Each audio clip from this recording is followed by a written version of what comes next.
मेरा एक दोस्त है जी, उसने तोती पाली। दुनिया तोता पालती है, उसने तोती पाल ली। 3 दिन के लिए उसे कहीं बाहर जाना था। बोले यार क्या करूं, कौन दाना पानी देगा, बड़ा चिंतित हूं। मैंने कहा मेरे यहाँ छोड़ जा, 2 तोते हैं, उन्हें दाना पानी देता हूं, इसे भी दे दूंगा। बोला भाई तेरे 2 तोतों के बीच में तो अपनी तोती छोड़ दूं ना। मैंने कहा नहीं यार, मेरे तोते बड़े धार्मिक हैं, देख ले आके। अच्छा, उसने देखा बकायदा एक गीता के श्लोक पढ़ रहा, एक रामचरितमानस की चौपाइयां पढ़ रहा। बोले बड़े धार्मिक है, कोई खतरा नहीं है। उसने तोती छोड़ दी। अब जैसे ही तोती पिंजरे में गई तो एक तोते ने दूसरे को कोहनी मारी। अरे बोले पूजा पाठ बंद कर, दुआ कबूल हो गई। और ये प्रेम की स्थिति इसलिए ऐसी है कि हमारे यहाँ साधु तक ऐसे हैं। अब वो हरियाणा में 7 साधु चटाई बिछा के बैठे हुए थे।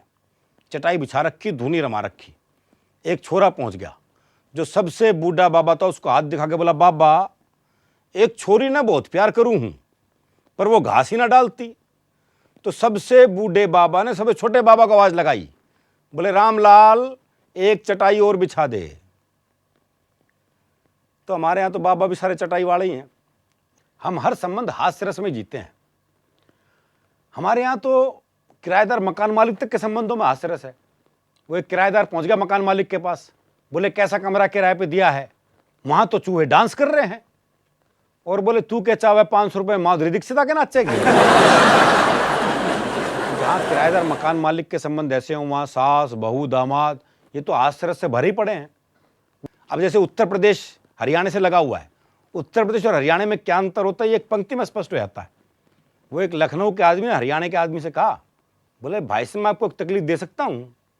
हरियाणा वाला छूटते ही बोला, बोला दे क्या दे। कृष्ण जी ने गीता का ज्ञान हरियाणा में ही दिया और हरियाणा वालों ने सीरियसली लिया। यूपी में तो बांसुरी बजा के बहका दिया। अब द्वापर में जो कृष्ण जी ने उत्तर प्रदेश में बांसुरी बजाई थी, उसका असर कलयुग में भी है। तभी तो वहां का जो आईजी है वो पांड्या, वो राधा बन के नाच रहा है। और हमारे यहाँ गीता का ज्ञान दिया तो उसका असर अब तक है। अब वो हरियाणा की मल्लिका शेरावत, उसने गीता का सार वाक्य अपने जीवन में उतार लिया। ये शरीर मिथ्या है। एक कविता मैं आपको और सुनाता हूं। ये मैंने युद्ध की स्थिति से हास्य की कविता निकालने की कोशिश की है। कारगिल का युद्ध हुआ, ये विषय जो है वैसे वीर रस का है या करुण रस का है, लेकिन मैंने कोशिश की इसमें से हास्य रस निकालने की। मुझे ध्यान है कारगिल के बाद एक मेजर साहब और एक एसपी साहब बैठे हुए थे।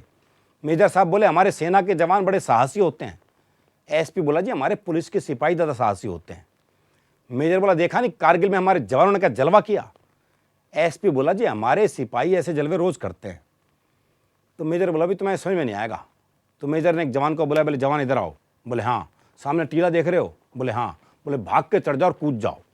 साहब जवान भाग के चढ़ा और कूद गया। तो मेजर बोला एसपी से, देखो इसे कहते हैं साहस। एसपी बोला रुको। उन्होंने अपने सिपाही को बोला, बोले सिपाही इधर आओ। बोले हाँ। सामने टीला देख रहे हो? बोले हाँ। बोले भाग के चढ़ जाओ और कूद जाओ। सिपाही बोला साहब आपका दिमाग तो नहीं खराब हो गया?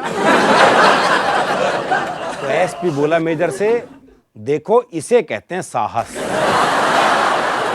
तो हर जगह का साहस अलग अलग है। ये जब मुशर्रफ जी अपने आप पाकिस्तान के राष्ट्रपति बन गए, अपने आप ही बने, अगले को किसने बनाया? चुनाव भी लड़ा तो भाई अकेला ही उम्मीदवार था।